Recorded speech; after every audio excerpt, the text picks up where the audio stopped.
She was a good person. Vibrant, full of life. She was kindness sung, mind scouring the most dangerous parts of London in search of me. And it led to her death. Jonathan, don't. I still hear her last. They echo in my head. Her mind shattered. Jonathan, stop. Listen carefully. You must come to terms with this. You must learn to live with what happened. How can I? I've destroyed my family. My poor mother. I can't even console her. Don't you see? You're doing the work of our enemies. Feeding guilt blurs our senses. And so this is why you're here. To warn me. I don't want to lose you, Jonathan. I've lost so many friends. Loved ones I cherished. Pray for Mary's forgiveness, if you must. Thank you, my lady. I will. Good. But be careful. If I found you here, others may too. What should I do then? St. Mary's Church is not far from here. Go there and make... It's you who wants to confess, I think.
I can't believe I'm doing this.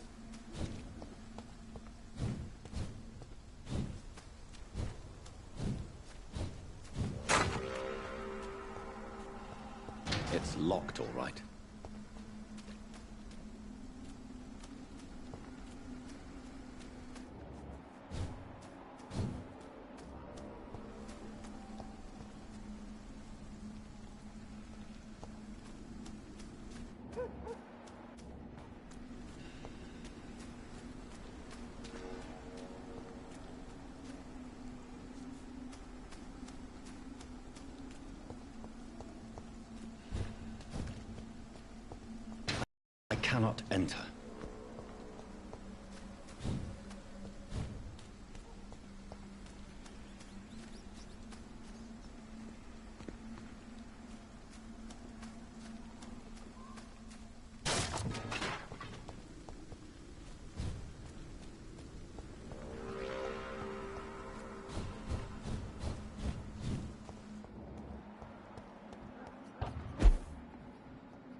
And off to church he goes, a newborn seeking divine consent to lick the blood from the soft and pointy crown.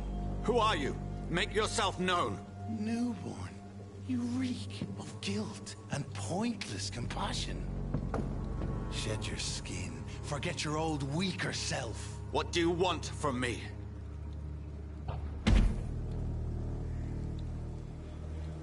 Ascalon does not approve of lone wolves who bring unwanted eyes to our pastures. So your name is Ascalon? Ascalon's will is vampire law. Learn them, abide by them, or I shall return as your judge and jury.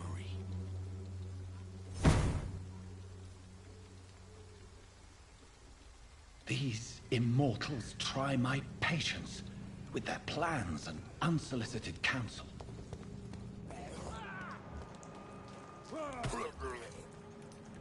Best be moving on. I'd head back if I had you, sir. Go on!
This man stunned me with his faith. His crucifix. This is not good news.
Yes? What is it that you want? I'm sorry to disturb you at such a late hour. No worries, my son. I'm still quite awake, having just returned from a funeral. Yes, I know. I've forgotten what I wanted. I don't know.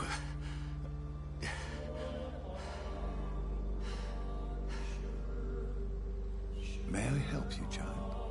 You seem somewhat perturbed. I haven't the strength to cross the threshold. I wish to pray, to cleanse my soul. The church is shut by order of the bishop. But I'm still the vicar of St. Mary's, if that is any use to you, my son.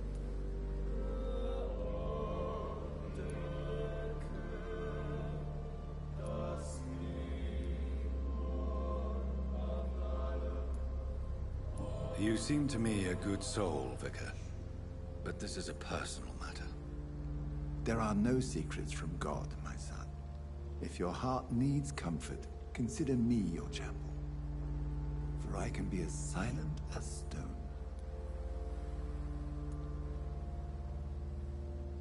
I've words for one departed. They're not for living ears to hear.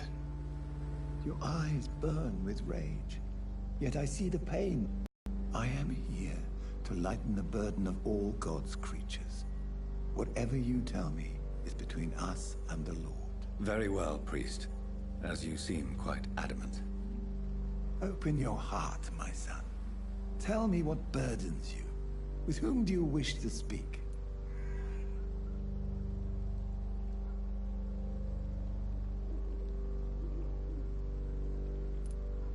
She was my sister. You seem so troubled by the loss of this girl. What happened to her?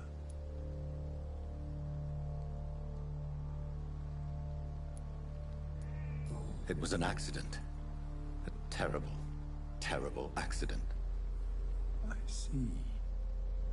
And how are you feeling, my son?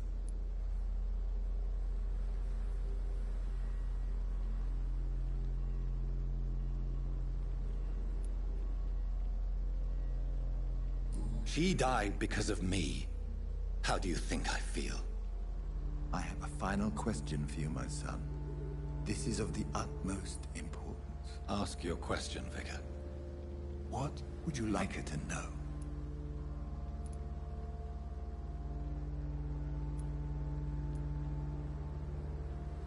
I'm so sorry, Mary. I promise to find who is responsible for all this. I'll put an end to this horror. You have been heard, my son, and your burden will lighten if your words are sincere. Go in peace now, and live your life in the way she would have wanted.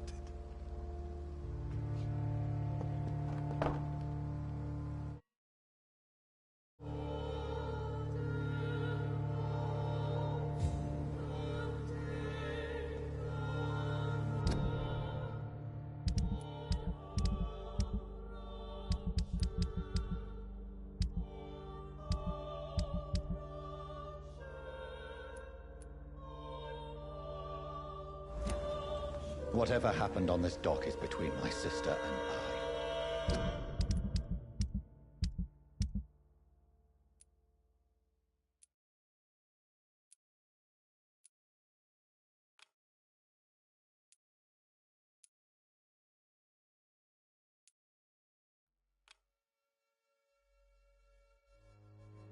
It does not concern God at all.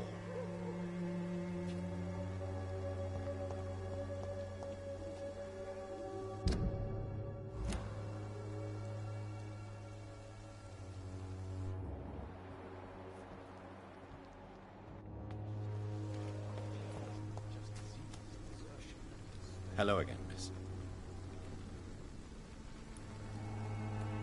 Hello, Camellia. How are you, partner? Come on, girl. Smile. Don't you know Dorothy and I have an agreement? We're on the same side. No? All right then, as you wish.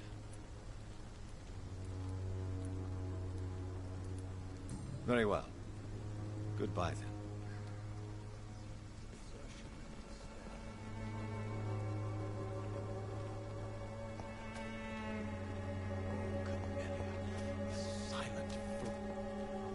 Good evening, Mr. Nethercott. And good evening to you too, my good sir. Can I be of any help? Have you recent news of Nurse Crane and her dispensary? I don't know much about the woman.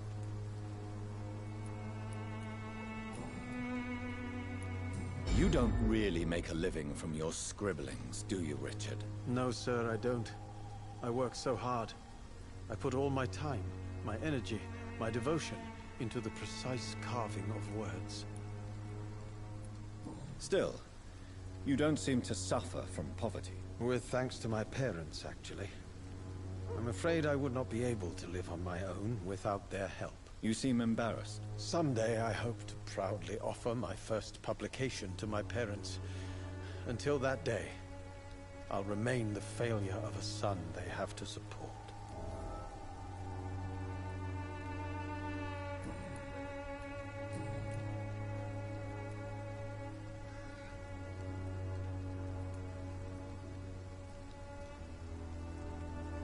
What are your thoughts on the terrible situation in this city? Terrible, you say? No. Of course, the death of so many innocents is a tragedy. But the scourge has not been all bad for the city. Oh, no, sir. What are you talking about? Do you remember London before the flu? Noisy, cacophonic, quiet nowhere to be found. And now, listen to this oddly peaceful silence. Peaceful? That's quite an unusual way to speak about the epidemic. And very inappropriate, I must say. Most people fail to understand my perspective. I don't blame them. But how could I... Are you aware that your life could be in danger in this part of town? But this is where I must be to feel the real beat of the city. I had to come, see it for myself, alone. If some misfortune came upon you, who would be here to help you? Well, you for a start, my dear doctor. I understand your need for solitude, but it's not safe around here. I don't care. I don't have many friends, Doctor, and my family despises me. May I ask what you're doing at this hour of night, sir? Do you live here? Not at all. I'm just enjoying the pleasure of a quiet walk. Though night talks are always preferable, if you ask me. Especially with strangers. But are you not afraid of the epidemic? Oh, why should I? I see some equity in the Spanish flu. No flesh should be saved, say the scriptures. Good or evil, rich or poor, all are equal in the eyes of the flu. If you say so. But as a physician in a time of epidemic, I must caution you to avoid unnecessary exposure, sir. Thank you, Doctor.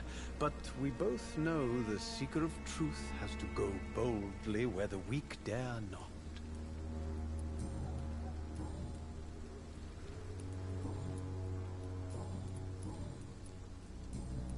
I'll leave you alone, sir. Good evening, Mr. Nithercott. And good evening to you too, my good sir. Can I be of any help? Do you need medical attention, sir? It may be wise to let you prescribe me something. I don't feel like I should. I understand your appetite for words and macabre beauty, sir. But you should be more careful. The nutrition of my mind is more important than my physical health. But I appreciate your concern, sir. I'll leave you alone, sir.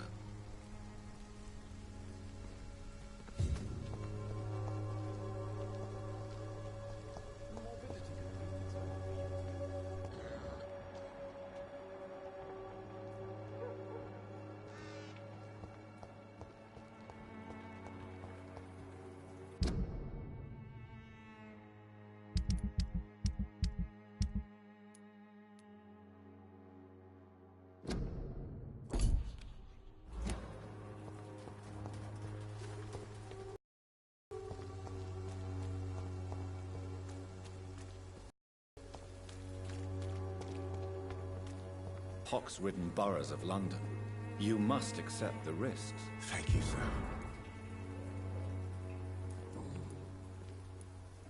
Tell me, Clayton, do you really think this young woman stole your wallet? Christina? Yes. I recently met her. A nice girl, despite her questionable conduct. How exactly did you meet Christina? During my investigation, I offered my hotel room to her to rest and get away from the street. And what happened? The next morning, my wallet and my watch had disappeared. I suppose that's what you get for being a good Samaritan.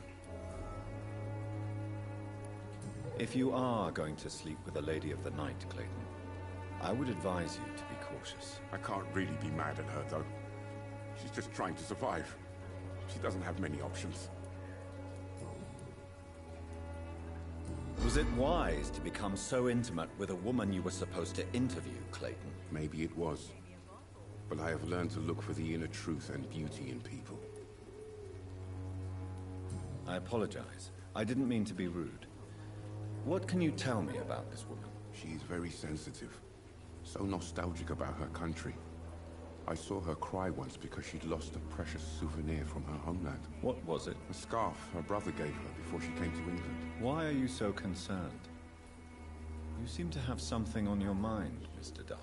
That we could make peace if I could find it and give it back to her. But I'm afraid she lost the scarf somewhere during her night shift.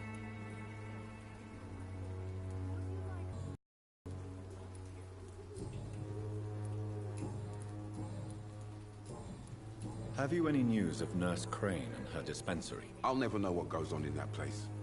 But as long as people are getting better, I'll stop investigating her. Goodbye, Mr. Darby. Farewell. Would you like me to revive you? Good evening, Christina. Change your mind, Mr. Reed? Clayton Darby claims he will expose the crisis in Whitechapel to all of London. Do you believe him? I believe Clayton's courage will erode with time, until he finally leaves Whitechapel to start another fight somewhere else. Why this skepticism? How can you speak about starvation if you've never been hungry? Or about poverty? Or anything else you have never suffered from? Are you talking from experience? I've seen your type come here to get a good fuck in a cheap room or a dark alley before going back to their fancy houses in the West End.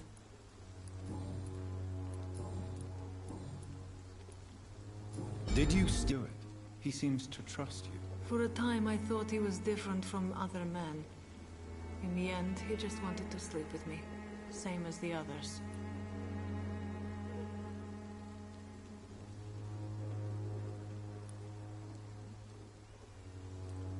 Perhaps Clayton is different. Maybe you two should talk. A conversation couldn't hurt. I know what I am and what people call me. I sleep with men for money. If I can accept that, why can't he? No.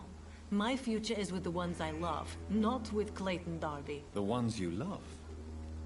The money you stole is not for you, then? My brother is still in our hometown in Romania. I am the only one who can buy him a ticket to England.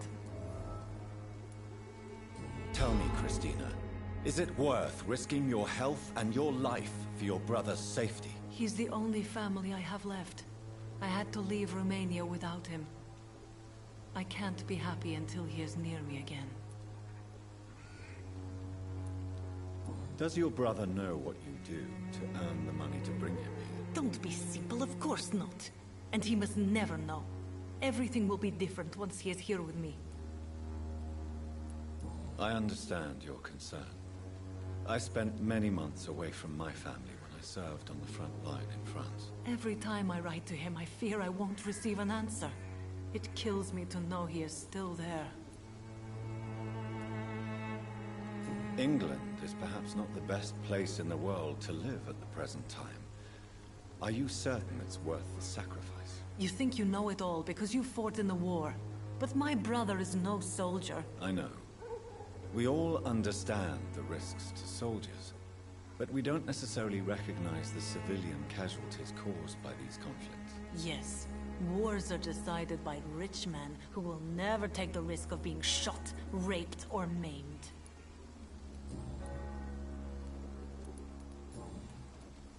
What do you know about Nurse Crane and her dispensary? That woman is a saint. She's living proof that a strong will is sometimes all you need to make... Goodbye, miss. Take care of yourself as best you can.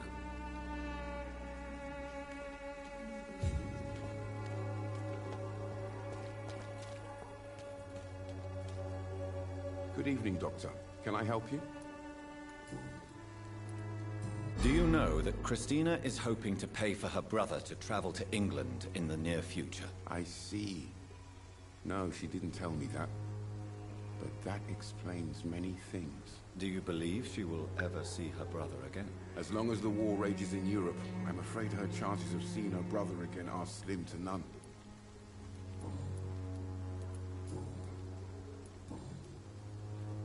Goodbye, Mr. Darby. Farewell.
This could be the box Lewis thought he lost. A love letter from Joe Peterson's wife, addressed to Barrett Lewis. Who should I give it to, I wonder?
Revolution is like the flu. No one is left untouched. Good evening, sir. Here for a reward, you'll be sorely disappointed. But I'll gladly shake the hand of a fellow countryman. I'm not here for a bounty. I'm a doctor. Dr. Reed from the Pembroke. A doctor? In Whitechapel? What an opportunity. My name's Bates. Cadogan Bates. Do you require assistance, Mr. Bates? Not me, but your skills could help a lot of people round here. That would help my business, because I say, a live tenant's a paying tenant. Since I took an oath to help people, can I be of assistance? Well, seen better days, that's for sure. But it was bound to happen with all these refugees about. Infecting you is probably the last thing on these people's minds. Take this, in any case. What? You give me this for free? Don't have a clue about this place, do you? It's unusual to see someone so happy around here, especially considering the current situation. Why should I be sad now? There've always been wars, disease, tragedy. There always will be. That's an unusual way of seeing things in these trying times. I don't see why I should shed a tear for another man's woes. I'm healthy, and I intend to stay so. What is your business, exactly? I offer fair lodgings for a modest price to the poor and weary of Whitechapel. I see. And what about those who cannot pay? Well, deals can be done, if you know what I mean. Money's not the only currency. After all, I'm not immune to a pretty face. In other words, you take advantage of these poor lost souls. Begging your pardon, I thought you was a man who could appreciate the complexity of the modern world. Things ain't just black and white, you know. What help could I possibly be to your business? That's simple. I already get good money from all those fleeing the war. Can you imagine what they'd be willing to pay if I could offer medical assistance too? Mr. Bates, do not make me regret saving your life in this quarantine zone. I understand, Dr. Reed, you're from a good family. Don't want to get your hands dirty. That's fine. I'll be happy to act as your middleman. I've no interest in money. Perhaps one night I will visit you and take what I require. If that should happen, there will be no need for a middleman. So it's a no, then. That's too bad. The Reed tonic could have really helped people, you know, save lives. Isn't that what you do? I mean, people buy that Swambra shit. Tell me, what's your honest opinion of the increasing violence in London? People are just beginning to discover what we've always known. This city's rotten to the core. They just took their bloody time to wake up and notice it. What do you mean? People are acting like the violence is news. But it's always been savage down here. It just bubbles to the surface every now and again. Have you heard anything about Nurse Crane and her dispensary? Not really. A man such as yourself, knee-deep in the muck of Whitechapel, must know more. Speak now. Yeah, thanks to Nurse Crane's dedication. These foreigners keep coming to Whitechapel, and my lodgings welcome all. So business is booming. More than ever. Hope Nurse Crane's dispensary does nothing but flourish. More money in my pocket in the end. Why am I not convinced? Maybe it's because you lack faith.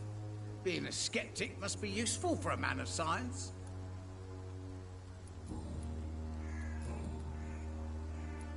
You seem to have recovered well since your attack.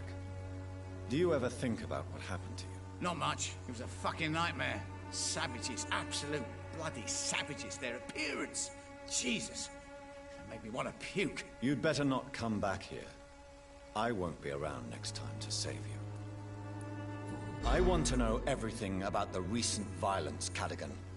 And I want the truth. Well, rent may be a bit high, and yeah, I've had to evict a few people. But that's business, isn't it? Sir, I wish I had found you a few nights later than I did. Or maybe never at all. Death would have been a well-deserved punishment for your villainy. Yeah, but you saved me, didn't you? And you do it again, because you're a decent chap. Just know I'm not. Take this as my final warning. You will not profit from the misery of others. Business is one thing, but what you do is quite another. Really? What you gonna do? You ain't from here. You ain't Whitechapel, Doctor. You wouldn't know the first thing about playing dirty, even if you wanted to.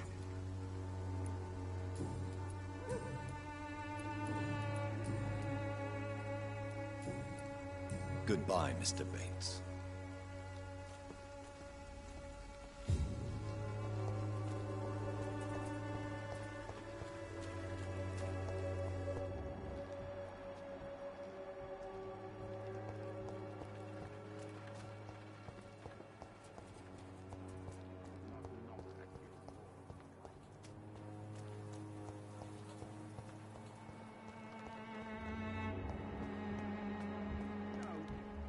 I don't have your money. Come on, Barrett, you know.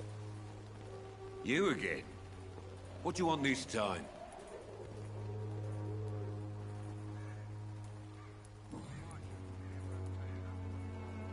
Harry doesn't seem happy living in Whitechapel. Why did you make him come here? I've always put my son's interests above everything else, whatever he may think. Our house is small but affordable. The walls are thin, but the door is solid. You really love your son, don't you, Mr. Peterson? He's my pride and joy. Even if he hates me for the choices I make and pushes me buttons more than he should. Since the criminal nature of your job means you could be arrested, are you not afraid of what would happen to your boy if you were? No one will ever take my son away from me. If that ever occurred, I'd hunt the bastard down and rip off his head with my bare hands. Do you have any regrets? Only one. Not to have my beloved wife by my side. She died when Harry was little. My sweet Jane. She gave the boy confidence.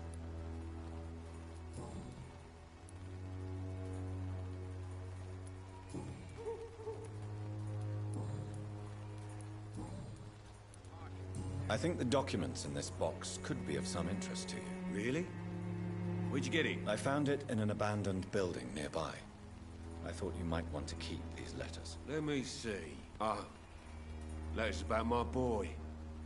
Thank you, sir. You do not appear surprised or pained by this. Surprised about what?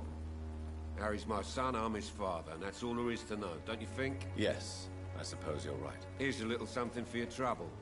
And to remind you to keep your mouth shut about all this.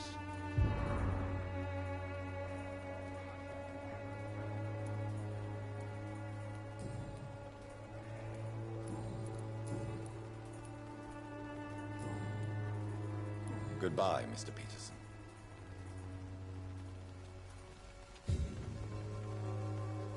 Fancy buying something, sir? You never lose your focus, do you? Joe Peterson. He's the villain here, isn't he? But you seem to know each other. I've known Joe for years. I saw him box training. Just wanted to pick fights with everyone. Without making excuses for him, it's safe to say that despair can poison even the sanest mind. We've all had some rough times, ain't we? But most of us don't use our fists to see us through. And no one has ever stood up to this thug. Nobody would be fool enough to stand against a wet boot boy. What do you know of Harry Peterson? The boy seems so fragile. Not like his father at all. Harry's a good boy, but he spends most of his time complaining. He's had it tough, all right, but he needs to grow a pair. What troubles him exactly? Well, despite being his father's son, almost everything, I think. He never wanted to come to Whitechapel in the first place. Hates this place more than most of us. Barrett, you had an affair with Joe's wife, didn't you? Yeah, I did. She's the only woman I loved. My first regret is that she stayed with Joe after Harry was born. The second is I never shed a tear when she died. Do you mean you're Harry's father? No one will ever know for sure. And it's better that way. And I don't believe I'd have been all that bad as a dad. Did you ever try talking to Joe? Never. But I suspected he knew everything, even without knowing it. And he decided to make me pay in his own way.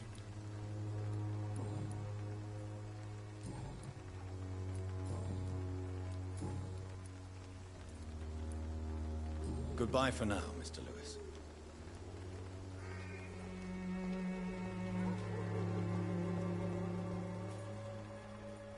You again? What do you want this time? Goodbye, Mr. Peterson.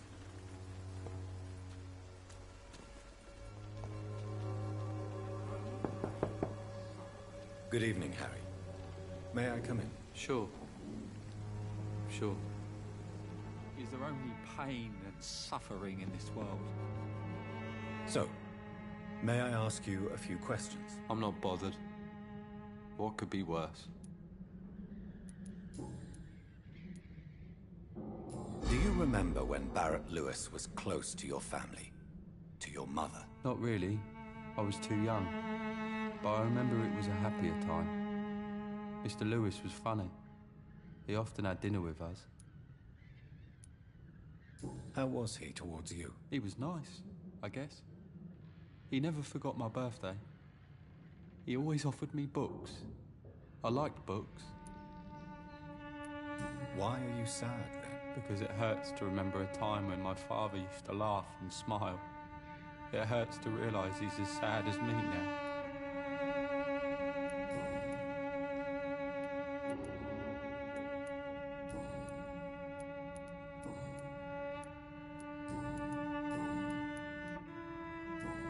Goodbye, young man. Take care of yourself. Even my dreams are soaked with gloom.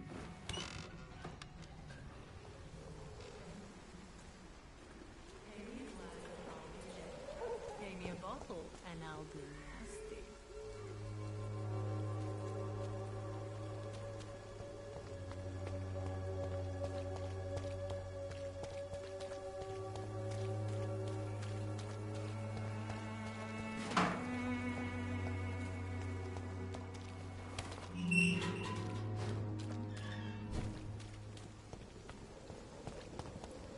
There's one of them! Watch yourselves! Remember your vows! No rest for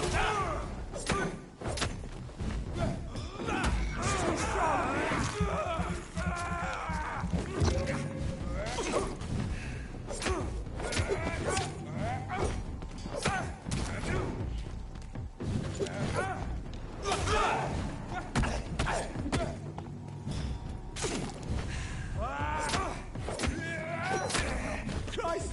He's dead!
Over there!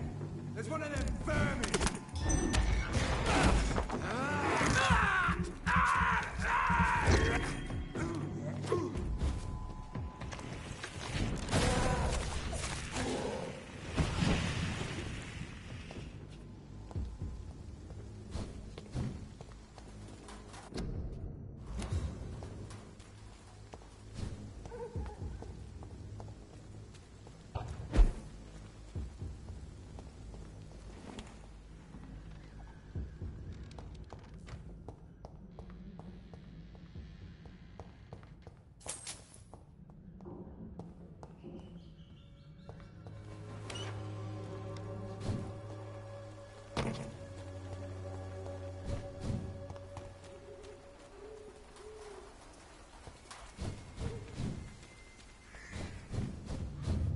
Remorse and pain are precious when binding you to the earth. You. I remember you.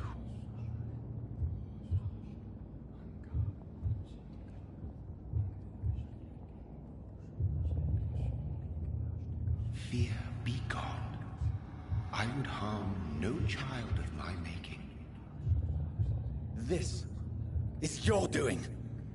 You made me this creature. What are you? I am the land. You are our champion.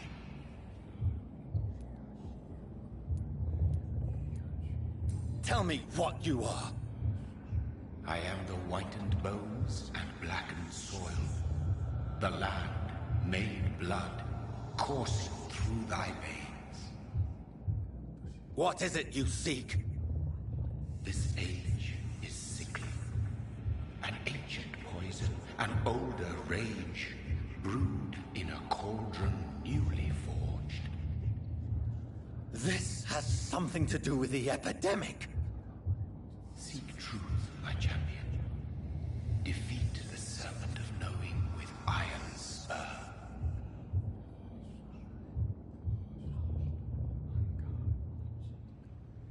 I've had enough of others making decisions for me, pretending to know how I should feel or behave. So the vampire who made me is some sort of disembodied entity? Or was he just projecting this vision in my mind? Maybe Edgar can help me